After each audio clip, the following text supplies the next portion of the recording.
ജാതകം രചന ഐൻ അവതരണം ഷാഹുൽ മലയിൽ എഡിറ്റിംഗ് ഷെരീജ് പൂനൂർ നിർമ്മാണം PNR ക്രിയേഷൻസ്. അച്ഛൻ പോയി കഴിയുമ്പോൾ ഞാൻ ജീവനെ വിളിക്കും, ഇങ്ങോട്ടേക്ക് വരാൻ പറയും. കാര്യങ്ങൾ നേരിട്ട് പറയുന്നല്ലേ അച്ഛൻ എൻ്റെ ഒരു ശരി. ഭൈരവൻ അതിനൊന്ന് അമർത്തി മൂളി. ജീവനെ വീട്ടിൽ വിളിക്കുന്നതിനോട് അയാൾക്ക് വലിയ താല്പര്യമില്ലായിരുന്നു. ആരുമില്ലാത്ത സമയത്താവും വരുന്ന അത്ര നല്ല കാര്യമായി തോന്നുന്നില്ല. പക്ഷേ ഇപ്പോൾ വൈദേഹിയെ എതിർത്ത് പറയാനും കഴിയില്ല. എന്തെങ്കിലും ആവട്ടെ, കാര്യങ്ങൾ ശരിയായി കിട്ടിയാൽ മതിയെന്ന് അയാൾ ഓർത്തു. നേരം ഇരുട്ടി തുടങ്ങി. ഭൈരവൻ വീട്ടിൽ നിന്ന് ഇറങ്ങി. ഭൈരവൻ പോയ ഉടനെ തന്നെ ജീവൻ വൈദേഹിയെ വിളിച്ചു. ജീവൻ ആഘോഷത്തിലായിരുന്നു. ഇത്രയും നാളും കടവും കടക്കിണിയുമായിരുന്നു. ഇന്നിപ്പോൾ അതിൽ നിന്നൊക്കെ ഒരു മോചനം കിട്ടിയിരിക്കുന്നു. ആ ഫൈനാൻസ് കെട്ടിടവും അതിനോട് ചേർന്നുള്ള പറമ്പൊക്കെ നേരത്തെ തന്നെ വൈദേഹിയുടെ ആവശ്യപ്രകാരം പണയത്തിലായിരുന്നു. അത് അവർക്ക് തന്നെ തിരിച്ചു കൊടുത്തു. ആ വകയിൽ കുറച്ചാണെങ്കിൽ പണവും കിട്ടിയിട്ടുണ്ട്. വൈദേഹിയെ കല്യാണം കഴിക്കുന്നവരെ ചെലവുകൾ നടന്നു പോകാൻ അത് മതിയാവും. ഇനി നഷ്ടപ്പെട്ട വീട് തിരികെ പിടിക്കും. സുന്ദരിയായ വൈദേഹിയെ കൂടെ കൂട്ടും. അവളുടെ സ്വത്തുക്കളെല്ലാം താൻ കൈകാര്യം ചെയ്യും. പണക്കാരനായ സുന്ദരിയായ ഭാര്യയുള്ള വലിയ വീടുള്ള തന്നെ എല്ലാവരും അസൂയയോടെ നോക്കും. അതിലില്ലാത്ത സ്വപ്നങ്ങളും കണ്ട് ജീവൻ മുന്നിലെ മദ്യക്കുപ്പിയിൽ നിന്ന് ഓരോ ഗ്ലാസ്സായി ഒഴിച്ച് ആ ഗ്ലാസുകൾ കാലിയാക്കിക്കൊണ്ടിരിക്കുന്ന നേരത്താണ് വൈദേഹിയുടെ കോള് വരുന്നത്. പറ ചക്കരെ. ഫോൺ എടുത്തുകൊണ്ട് തന്നെ ജീവൻ വൈദേഹിയെന്ന് കൊഞ്ചിച്ചു. ജീവന്റെ ആ സ്വരം കേട്ടപ്പോൾ തന്നെ വൈദേഹി ഉന്മാദിനിയായി. ഓരോ തിരക്കുകളും പ്രശ്നങ്ങളൊക്കെയായി കുറെ നാളെയൊന്ന് ഒത്തുകൂടിയിട്ട് ജീവന്റെ സാന്നിധ്യം ശരീരം വല്ലാതെ മോഹിക്കുന്നുണ്ട്. എന്തെടുക്കുക ജീവ? നിന്നെ ഓർത്ത് ഞാൻ വീടിന്റെ ടെറസിലിരിക്കുവാടി. ആണോ? ജീവന്റെ മറുപടി രഹസ്യമട്ടിൽ വൈദ്യുതി പൊട്ടിച്ചിരിച്ചു. എത്ര നാളായിട്ട് ഒന്ന് കണ്ടിട്ട്? വല്ലാത്ത മോഹത്തോടെ ജീവൻ ചോദിച്ചു. ജീവന്റെ സിരകളിൽ ഒഴിക്കൊണ്ടിരുന്ന മദ്യം അവനിൽ വല്ലാത്ത ലഹരി പടർത്തുന്നുണ്ടായിരുന്നു. ഞാനത് പറയാൻ വരികയായിരുന്നു. എത്ര നാളായി നമ്മൾ കണ്ടിട്ട്? സ്വരം വല്ലാത്ത അരളിതമാക്കിക്കൊണ്ട് വൈദ്യുതി ചോദിച്ചപ്പോൾ അവളെ ആ നിമിഷം കാണാൻ ജീവന് തോന്നി. അടുത്ത നിമിഷം വല്ലാത്ത നിരാശയും. ആദ്യമൊക്കെ ഫൈനാൻസിലെ പ്രൈവറ്റ് റൂമിൽ വെച്ചിട്ടായിരുന്നു കണ്ടുമുട്ടൽ. ഇപ്പൊ അത് നടപ്പില്ലല്ലോ. കാണണമെന്നൊക്കെ എനിക്ക് ആഗ്രഹമുണ്ടോ വൈദേഹി? പക്ഷേ ഈ നേരത്തെ എന്ത് ചെയ്യാനാ? നാളെ നേരം വിളിക്കട്ടെ, നമുക്കൊരു ട്രിപ്പ് പ്ലാൻ ചെയ്യാം. അച്ഛനോട് എന്തെങ്കിലും കള്ളം പറഞ്ഞ് ഈ വീട്ടിൽ നിന്ന് ഇറങ്ങിയാൽ മതി. വൈകുന്നേരം ആകുമ്പോഴേക്കും ഞാൻ കൊണ്ടുവിടാം. ജീവൻ ആവേശത്തോടെ പറഞ്ഞപ്പോൾ വൈദ്യുതി അപ്പുറന്ന് കുലുങ്ങി ചിരിച്ചു. നാളെ വരെ കാത്തിക്കാൻ എനിക്ക് പറ്റില്ലെങ്കിലോ? എനിക്ക് ഇപ്പം തന്നെ ഇന്ന് എന്നെ കാണണം. എനിക്കും ആഗ്രഹമില്ലായിട്ടാണോ? ഇപ്പം എന്ത് ചെയ്യാനാ? നേരെ ഇരുട്ടായില്ലേ? അതിനിപ്പോൾ എന്താ? എന്നോട് അത്രയ്ക്ക് ഇഷ്ടമായി ജീവൻ ഇങ്ങോട്ടേക്ക് വരണം. ഞാൻ വീട്ടിലുണ്ട്. അയ്യോ, അങ്ങോട്ടേക്കോ? അതൊന്നും ശരിയാവില്ല. അവിടെ നിന്റെ അച്ഛനില്ലേ? അപ്പുറത്ത് ആ മറ്റവനും ഇല്ലേ? ഏയ്, അച്ഛനിന്ന് വൈകുന്നേരം ഞങ്ങളുടെ പഴയ തറവാട്ട് വീട്ടിലേക്ക് പോയിരിക്കുക. നാളെ രാവിലെ വരികയുള്ളൂ. അതുകൊണ്ട് ഇന്ന് രാത്രി ഞാൻ തനിച്ചായിരിക്കും. ഈ രാത്രി നമുക്ക് സ്വന്തമാണ് ജീവ. വൈദേഹി അങ്ങനെ പറഞ്ഞെങ്കിലും ചെറിയൊരു ആശങ്ക ജീവനുണ്ടായിരുന്നു. തൊട്ടപ്പുറത്ത് തന്നെ മേഘയുടെ വീടാണ്. സിദ്ധാർത്ഥിന് നമുക്ക് വയ്യാതായതിൽ പിന്നെ സിദ്ധാർത്ഥ നാട്ടിലുണ്ട്. അവനെങ്ങാനും കണ്ടു കഴിഞ്ഞാൽ അന്നത്തെ അടിയുടെ ചൂട് ഇപ്പോഴും തന്നെ മേലുള്ളത് പോലെ. വൈദേഹി, സിദ്ധാർത്ഥ അപ്പുറത്തില്ലേ? അവനെങ്ങാനും കണ്ടാലോ? അവനൊന്നും അവിടെ ഇല്ല. അവൻ ചെന്നൈയിലേക്ക് പോകാനെന്ന് അമ്മമ്മേനോട് പറഞ്ഞിരുന്നു. ചിലപ്പോൾ പോയിട്ടുണ്ടാവും. ഇനിയിപ്പോൾ പോയിട്ടില്ലെന്ന് തന്നെ നീ ഇങ്ങോട്ട് വരുന്ന കണ്ടപ്പോൾ എന്താ? നമ്മൾ നേരത്തെ ബിസിനസ് പാർട്ട്നേഴ്സ് ആണെന്നൊക്കെ അവനറിയാം. അവനോട് പോകാൻ പറ ജീവ. അങ്ങനെ പറഞ്ഞെങ്കിലും സിദ്ധാർത്ഥ് ചെന്നൈക്ക് പോയെന്ന വിശ്വാസത്തിൽ തന്നെയായിരുന്നു വൈദേഹി. കാര്യം എന്തൊക്കെ പറഞ്ഞാലും വൈദേഹിക്ക് അവന് ചെറിയൊരു പേടിയുണ്ട്. അന്ന് കിട്ടിയ അടിയുടെ ചൂട് അവിടെ കവിളിൽ നിന്ന് ഇപ്പോഴും പോയിട്ടില്ല. എന്നാലും വൈദേഹി, എൻ്റെ ജീവ, അവനിവിടെ ഇല്ല, തിരിച്ചു പോയിട്ടുണ്ട്. ധൈര്യമായിട്ട് നീങ്ങി പോര്. വൈദേഹി കൊടുത്ത ധൈര്യത്തിൽ ജീവൻ 2 ഗ്ലാസ് മദ്യം കൂടെ വലിച്ചു കയറ്റി വീടിന്റെ ടെറസിൽ താഴേക്ക് ഇറങ്ങി കാറിന്റെ കീമെടുത്ത് പുറത്തേക്ക് ഇറങ്ങി. എങ്ങോട്ടായി രാത്രി നേരത്ത്? സീരിയൽ കണ്ടുകൊണ്ടിരിക്കുന്ന സുമി തലപോയിക്കൊണ്ട് ചോദിച്ചു. എങ്ങോട്ടായാലും നിങ്ങൾക്കെന്താ? അപ്പോൾ തന്നെ തർക്കുത്തരം കൊടുത്ത് ജീവൻ അവിടെ നിന്ന് ഇറങ്ങി. കുറച്ചു നാളും കൂടെയുള്ള ഈ ശല്യങ്ങൾ. വൈദേഹി കല്യാണം കഴിച്ച് വേറെ നാട്ടിലേക്ക് പോയാൽ ഇവറ്റകൾ ഓർക്കുക പോലും ചെയ്യില്ല. അജ്ഞതയോടെ ജീവൻ സുമതിയെയും രാഘവനെയും പറ്റി ഓർത്തു. വൈദേഹിയുടെ വീടിന്റെ ഗേറ്റിന്റെ അരികിലായി തന്നെ കാർ നിർത്തിയ ജീവൻ നടന്നുകൊണ്ട് വീടിന്റെ പറമ്പിലേക്ക് കയറി കോളിംഗ് ബെല്ലടിച്ച് പുറത്ത് കാത്തു നിന്നു. ഇടക്കൊന്ന് സിദ്ധാർത്ഥിന്റെ വീട്ടിലേക്ക് തലയെത്തിച്ച് നോക്കി. സിദ്ധാർത്ഥ് പോയിട്ടുണ്ടാവുമെന്ന് തന്നെ ജീവൻ വിചാരിച്ചു. വൈദേഹിയുടെ വീടിന്റെ വാതിൽ തുറന്നപ്പോൾ തന്നെ ചാനൽ പാരീസിന്റെ സുഗന്ധം ജീവന്റെ നാസാരന്ധ്രങ്ങളിലേക്ക് വന്നടിച്ചു. വാതിൽക്കിലേക്ക് ജീവൻ മിഴിച്ചു നോക്കി. ഒരു ദേവതയെ പോലെ മുന്നിൽ വൈദേഹി. ചുവപ്പും കറുപ്പും മിക്സായ ട്രാൻസ്പെറന്റായ ശരീരഭാഗങ്ങൾ പകുതിയും പുറത്തു കാണിക്കുന്ന സാരിയായിരുന്നു വൈദേഹിയുടെ വേഷം. അപ്പോൾ കുളിച്ചിറങ്ങിയതുപോലെ നീണ്ട മുടിയിൽ നിന്നും വെള്ളം ഇറ്റിറ്റ് വീഴുന്നു. അഴിച്ചിട്ടിരിക്കുന്ന കാരണം കുറേയൊക്കെ മുന്നിലേക്കും പിന്നിലേക്കൊക്കെ അലസമായി നീണ്ടു കിടക്കുന്നു. വലിയ ചുവന്ന വട്ടപ്പൊട്ട്, കണ്ണുകൾ വല്ലാതെ കറുപ്പിച്ച് എഴുതിയിരിക്കുന്നു. ആഭരണങ്ങളൊന്നും ധരിച്ചിട്ടില്ല. കണ്ണുകളിൽ ലെൻസ് വെച്ചിട്ടുണ്ടെന്ന് തോന്നുന്നു. കൃഷ്ണമണികൾക്ക് ഒരുതരം കാപ്പി നീലം കലർന്ന പോലത്തെ നിറം. എന്ത് സുന്ദരിയായുള്ളത്! ആദ്യമായിട്ടാണ് ഇത്രയും സൗന്ദര്യത്തോടെ വൈദേഹി കാണുന്നതെന്ന് ജീവന് തോന്നി. എന്താ ജീവ വായും തുറന്നിരിക്കുന്നത്? ആദ്യമായിട്ട് കാണുന്ന പോലെ. വശ്യമായ ചിരിയോടെ വൈദേഹി ചോദിച്ചപ്പോൾ മുൻവശത്തെ വാതിലൊന്ന് ചാരിയിട്ട് സ്വയം അറിയാതെ എന്നോണം ജീവൻ വൈദേഹിയുടെ അടുത്തേക്ക് നടന്നെടുത്തു. എപ്പോൾ കാണുമ്പോഴും എനിക്ക് ആദ്യം കാണുന്ന പോലെ തന്നെയാണ് വൈദേഹി നീ. ജീവന്റെ കണ്ണവളെ അടിമുടിയൊന്ന് ഒഴിഞ്ഞു. വെണ്ണക്കൽ പോലെ തിളങ്ങുന്ന ആ ശരീരം ഞെരിച്ചുടക്കാൻ അവന്റെ ഉള്ളിൽ വെമ്പൽ കൊണ്ടു. ആളുടെ വയറിലായി കൈ അമർത്തിയപ്പോൾ വൈദേഹി പതുക്കെ കൈകളെ പിടിച്ചു മാറ്റാൻ ശ്രമിച്ചെങ്കിലും പിടിമുറുകയാണ് ചെയ്തത്. ജീവ, കുറച്ച് കഴിഞ്ഞിട്ട് മതി, എനിക്ക് കുറച്ച് കാര്യങ്ങൾ സംസാരിക്കാനുണ്ട്. ആകെ പിന്നെ പറയാം, ഇന്ന് അച്ഛൻ വരില്ലല്ലോ, ഇന്ന് മുഴുവൻ ഞാൻ ഇവിടെ തന്നെ ഉണ്ടാവും. വൈദേഹി പറയുന്ന ഒന്നിനെ കേൾക്കാനുള്ള ക്ഷമ ജീവൻ അന്നേരം ഉണ്ടായിരുന്നില്ല. അവളുടെ കഴുത്തിലേക്ക് തന്നെ മുഖം ചേർത്തുകൊണ്ട് ജീവൻ അവളെ എന്നാകെ ആർത്തിയോടെ അമർത്തി പിടിച്ചു.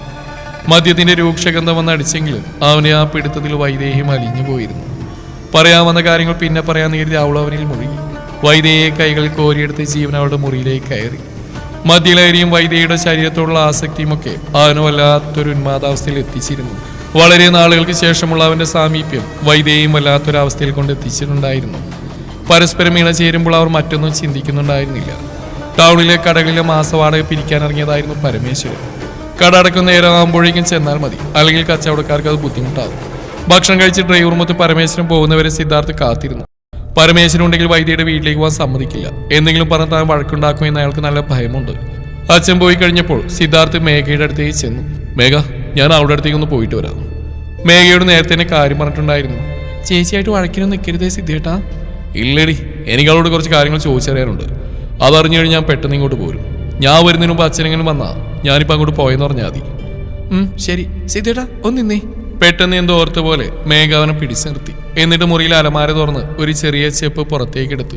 ബസ്മതിയിൽ പൊതിഞ്ഞൊരു ചരടായിരുന്നു അതിന്റെ ഉള്ളിൽ. കൈനീട്ട്. ചരട് കെട്ടലൊന്നും വലിയ ഇഷ്ടമില്ലാത്ത കാര്യമാണെങ്കിലും മേഘക്ക് വിഷമാവണ്ടെന്ന് കരുതി സിദ്ധാർത്ഥ് കൈനീട്ടി കൊടുത്തു. അവൾ ഭസ്മത്തിൽ നിന്ന് ചരടെടുത്ത് പ്രാർത്ഥനയോടെ സിദ്ധാർത്ഥിന്റെ വലതുകൈയിലായി കെട്ടിക്കൊടുത്തു. സിദ്ധുവേട്ടാ, ഇത് അഴിച്ചു കളയരുത്. ഇന്ന് കാലത്ത് ശിവന്റെ അമ്പലത്തിൽ പോയിരുന്നില്ലേ? ഞാനൊരു കാര്യങ്ങളും പറയാതെ തന്നെ സിദ്ധുവേട്ടന്റെ കൈ കെട്ടി കൊടുക്കാൻ പറഞ്ഞിട്ട് അവിടുത്തെ പൂജാരി പ്രത്യേകം പൂജിച്ചു തന്നതാ. ആര്? വസതത്തോ? ശിവന്റെ അമ്പലത്തിലെ പൂജാരി വസതത്തിനെ സിദ്ധാർത്ഥിന് നേരത്തെ തന്നെ അറിയാം. ഏയ് അതല്ല, ഇത് വേറൊരാള്. ഇത്രയും കാലമായിട്ട് അവിടെ പോകുന്നുണ്ട്, പക്ഷെ ഞാൻ ഇതുവരെയും കണ്ടിട്ടില്ല. കുറച്ച് പ്രായം ചെന്ന ഒരു അപ്പൂപ്പൻ. ഞാൻ പ്രാർത്ഥിച്ചുകൊണ്ട് നിൽക്കുമ്പോൾ എൻ്റെ അടുത്ത് വന്ന് തന്നതാ. ഒരു നോട്ടം നോക്കി നമുക്ക് കണ്ണെടുക്കാൻ തോന്നില്ല, അത്രയ്ക്ക് തേജസ്സുള്ള ഒരു അപ്പൂപ്പൻ. ചിരട്ട് തന്ന സമയത്തൊന്നും കൊടുക്കാൻ പറ്റിയില്ല. കാറിലായിരുന്നു എൻ്റെ പേഴ്സ് ഉണ്ടായിരുന്നു. ഇങ്ങോട്ട് വരാൻ നേരത്തെ എന്തെങ്കിലും ദക്ഷിണ കൊടുക്കാൻ വേണ്ടി നോക്കിയിട്ട് അവിടെ കണ്ടതുമില്ല. അവിടെ ഉള്ളവരോടൊക്കെ ചോദിച്ചപ്പോൾ ആരും അങ്ങനെ ഒരാൾ കണ്ടില്ലെന്നാ പറഞ്ഞു. ചിലപ്പോൾ അപ്പം തന്നെ പോയിട്ടുണ്ടാവും. കാര്യം പറഞ്ഞ മേഘ സിദ്ധാർത്ഥിന്റെ കയ്യിൽ ചരട് കെട്ടി കൊടുത്തു. അവനത് നോക്കിയ ശേഷം അവളുടെ കവിൾ തട്ടി പുറത്തേക്ക് ഇറങ്ങി. വൈദ്യയുടെ വീടിന്റെ പറമ്പ് കയറിയപ്പോൾ തന്നെ തല ഇറങ്ങുന്ന പോലെ സിദ്ധാർത്ഥിന് തോന്നി തുടങ്ങി. എന്തുകൊണ്ടോ അപ്പോൾ മനസ്സിൽ വന്നത് ഓം നമ ശിവായ എന്നായിരുന്നു. വലിയ ഭക്തിയുള്ളവനൊന്നും അല്ലെങ്കിലും ദൈവത്തോട് വിരോധവുമില്ല. ഓം നമ ശിവായ എന്ന് ഉരുവിട്ടുകൊണ്ട് അവൻ രണ്ടടി വെച്ചപ്പോഴേക്കും നേരത്തെ ഉണ്ടായിരുന്ന തലയിറക്കൊക്കെ മാറിയ പോലെ തോന്നി. മുൻവശത്തൊന്നും വെളിച്ചം കാണാനില്ല. അവൻ ഫ്രണ്ടിലെ ലൈറ്റ് ഓൺ ചെയ്തിട്ടു. മുൻവശത്തെ ലൈറ്റിനകത്തും പുറത്തും സ്വിച്ചുകളുണ്ട്. വെളിച്ചത്തിൽ കണ്ടു വാതിൽ ചാരിയിട്ടിരിക്കുന്നതേ ഉള്ളൂ.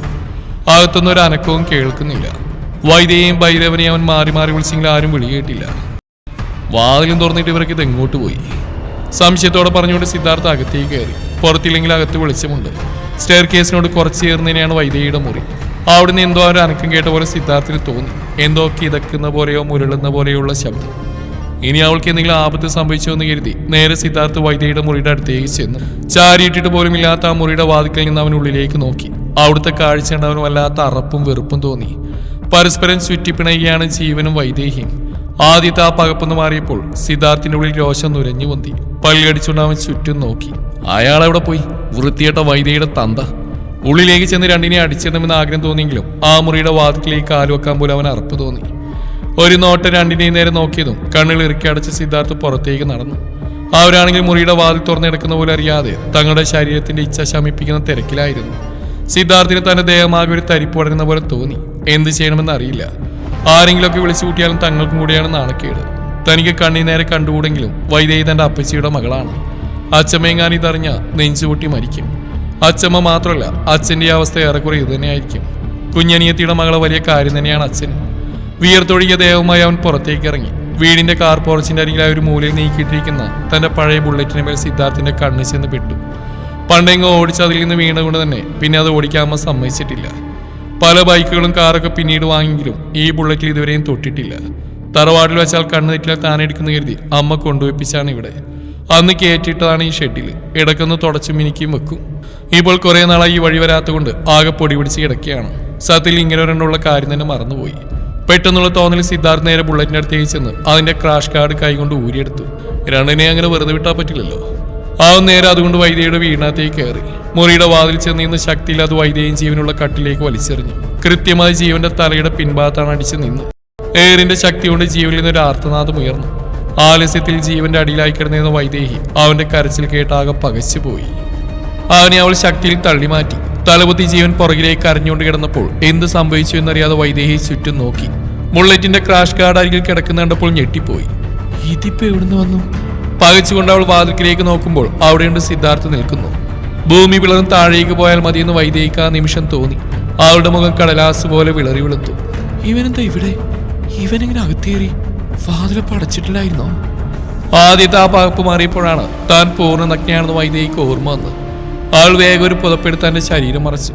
ഒപ്പം തന്നെ ബെഡ്ഷീറ്റ് വലിച്ചെടുത്ത് ജീവന്റെ ദേഹവും മറച്ചു കൊടുത്തു. നീ എന്താ ഇവിടെ? സിദ്ധാർത്ഥിന് നേരെ കൈ ചൂണ്ടിക്കൊണ്ട് വൈദേഹി വിറയലോട് ചോദിച്ചപ്പോൾ ജീവൻ പതുക്കെ തലപൊക്കി നോക്കി. വേദന കൊണ്ട് കണ്ണൊക്കെ മഞ്ഞച്ചിരിക്കുകയാണ്. എന്നാലും സിദ്ധാർത്ഥിനെ അവൻ തിരിച്ചറിഞ്ഞു. ഇതിലും വേദന ചത്താൽ മതിയായിരുന്നു എന്ന് ജീവന് തോന്നി. ഇവനെങ്ങനെ ഇവിടെ എത്തിയെന്നുള്ള ചിന്തയായിരുന്നു അവന്. കുടിച്ച മദ്യമൊക്കെ എപ്പോഴോ ആവിയായി പോയിരുന്നു. താൻ ഇങ്ങോട്ട് കയറുമ്പോൾ വാതിലടച്ചിൽ നിന്ന് ചെറിയൊരു ഓർമ്മ ജീവനുള്ളതുപോലെ. അബദ്ധം പറ്റിയതുപോലെ ജീവൻ തലകുനിച്ചിരുന്നു. ഇനിയിപ്പോ എന്തൊക്കെയാണാവോ ഉണ്ടാകാൻ പോവുക. ഇങ്ങോട്ട് വരേണ്ടിയിരുന്നില്ല. ഇവനെന്താടി ഇവിടെ? സിദ്ധാർത്ഥ് വീണ്ടും ചോദിച്ചു. അത് നീ തിരക്കുന്ന എന്തിനാ? വൈദേഹി പഴയ ശൗര്യം വീണ്ടെടുത്തുകൊണ്ട് സിദ്ധാർത്ഥ് നേരെ ആക്രോശിച്ചു. സിദ്ധാർത്ഥിന്റെ ക്ഷമയുടെ നെല്ലിപ്പറക തർക്കാൻ മാത്രമുള്ള ചോദ്യമായിരുന്നത്. അവൻ മുറിക്കുള്ളിലേക്ക് കടന്ന് ബുള്ളറ്റിന്റെ ക്രാഷ് കാർഡ് കയ്യിലെടുത്തു. അതുകൊണ്ട് ആദ്യത്തെ അടി കിട്ടിയ ജീവനാണ്. തലങ്ങും വിലങ്ങും സിദ്ധാർത്ഥ് അവനെ അടിച്ചുകൊണ്ടിരുന്നു. ഒരടി പോലും പാഴാകാതെ ജീവന്റെ മേൽ അതൊക്കെ വന്ന് പതിച്ചുകൊണ്ടിരുന്നു. അയ്യോ തലന് കുറച്ച് ബിസിനസ് കാര്യങ്ങൾ സംസാരിക്കാൻ വേണ്ടി വന്ന ഉറക്കെയുള്ള അടിയിൽ ജീവന്റെ കരച്ചിലൊന്നും സിദ്ധാർത്ഥ് കേൾക്കുന്നുണ്ടായിരുന്നില്ല. 5-6 എണ്ണം കൊടുത്തു കഴിഞ്ഞപ്പോൾ അത് വൈദേഹിയുടെ നേരെ നീണ്ടു. ഒരലിവും തോന്നാതെ അവൾക്കിട്ടും കൊടുത്തു 5 എണ്ണം. 2 എണ്ണം കിട്ടിയപ്പോൾ കല്ല് പോലെ ഇരുന്നെങ്കിലും മൂന്നാമത്തേതിന് വൈദേഹിയുടെ ദേഹം ഒന്ന് ഒന്നുടങ്ങി. അവൾ ഉറക്കെ കരഞ്ഞു. കൈകുഴിയോളം സിദ്ധാർത്ഥ് 2 എണ്ണത്തിനെയും മാറി മാറി അടിച്ചുകൊണ്ടിരുന്നു. വൈദേഹിയുടെ മുഖവും ശരീരവും ഒക്കെ ചുവന്നു വിങ്ങി. ജീവന്റെ അവസ്ഥയും വ്യത്യസ്തമായിരുന്നില്ല. ഓർഡർ എഴുന്നേറ്റ്, ഇനി വഴിക്കങ്കാരൻ നിന്നെ കണ്ടുപോയാ കൊന്നുകളയും ഞാൻ പന്നി, സിദ്ധാർത്ഥ് പറഞ്ഞപ്പോൾ ജീവൻ ഉടുമുണ്ടും വാരി പിടിച്ച് എങ്ങനെയൊക്കെ ഇഴഞ്ഞു വലിഞ്ഞ് പുറത്തേക്ക് ഇറങ്ങി. ജീവൻ ഇറങ്ങി കഴിഞ്ഞപ്പോൾ ക്രാഷ് ഗാർഡ് വൈദേഹിയുടെ ദേഹത്തേക്ക് വലിച്ചെറിഞ്ഞുകൊണ്ട് സിദ്ധാർത്ഥ് അവിടുന്ന് നടന്നു നീങ്ങി. അറപ്പാടി നിന്നെ, ഇനി മേളന്റെ കൺമുമ്പിലെങ്ങാനും വന്നു പോയാ നിന്നെ ഞാൻ കൊന്നുകളയും വൈദേഹി.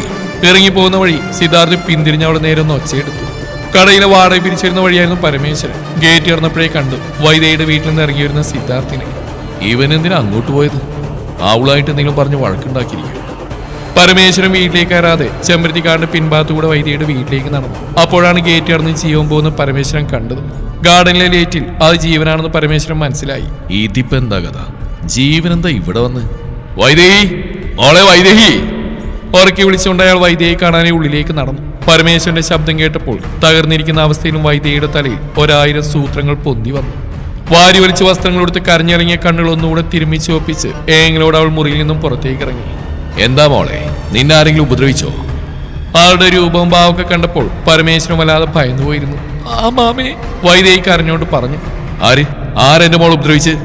പരമേശ്വരന്റെ മുഖത്ത് ദേഷ്യം നിറഞ്ഞു. വേറെ ആര്? മാമയുടെ മോൻ തന്നെ, ആ സിദ്ധാർത്ഥ്. അവനോ? അവനെന്തിനാ മോളെ? വരട്ടെ, ഞാൻ വീട്ടിലേക്ക് ചെല്ലട്ടെ, ഞാൻ കൊടുക്കുന്നുണ്ട് ഞാൻ.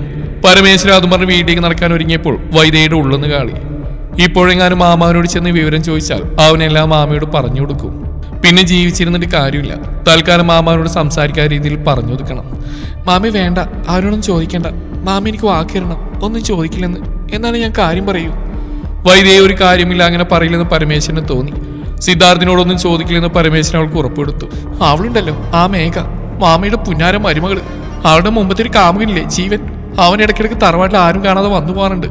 അവളായിട്ട് അവൻ ഇപ്പോഴും ഇടപാടുണ്ട്. അതിനു വേണ്ടിയിട്ടാ അവനവന്റെ ഭാര്യ ഒഴിവാക്കിയത് പോലും. വൈദേഹി, നീ വെറുതെ അനാവശ്യം പറഞ്ഞുണ്ടാക്കരുത്. അവന്റെ കയ്യിൽ നിന്ന് കിട്ടിയ പോലെ ആവില്ല എന്റെ കയ്യിൽ നിന്ന് മേടിച്ചു കൂട്ടു നീ. പരമേശ്വരൻ ദേഷ്യം കൊണ്ട് വിറച്ചു. ഇവൾ പറയുന്ന പോലെ മേഘ അങ്ങനെ കുട്ടിയല്ലെന്ന് അയാൾക്ക് നന്നായിട്ട് അറിയാം. പക്ഷെ എന്നാലും താനിങ്ങോട്ടേക്ക് വരുമ്പോൾ ജീവൻ പോകുന്ന കണ്ടിരുന്നു. വൈദേഹിയുടെ എതിർത്ത് പറഞ്ഞെങ്കിലും അത് അയാളുടെ ഉള്ളിൽ ഒരു ആശങ്കയായി നിൽക്കുന്നുണ്ടായിരുന്നു.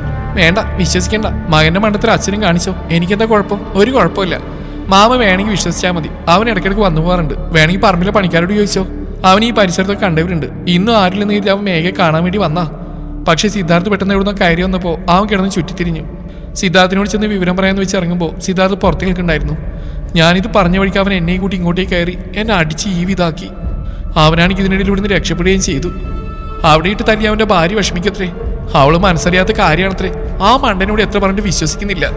എന്നിട്ട് അവനെ ചുറ്റി വളച്ച് എന്റെ തലയിൽ കൊട്ടുവാൻ നോക്കുക. ഞാൻ വിളിച്ചിട്ടാണത്രേ ആ വൃത്തിയേട്ടൻ വന്ന്.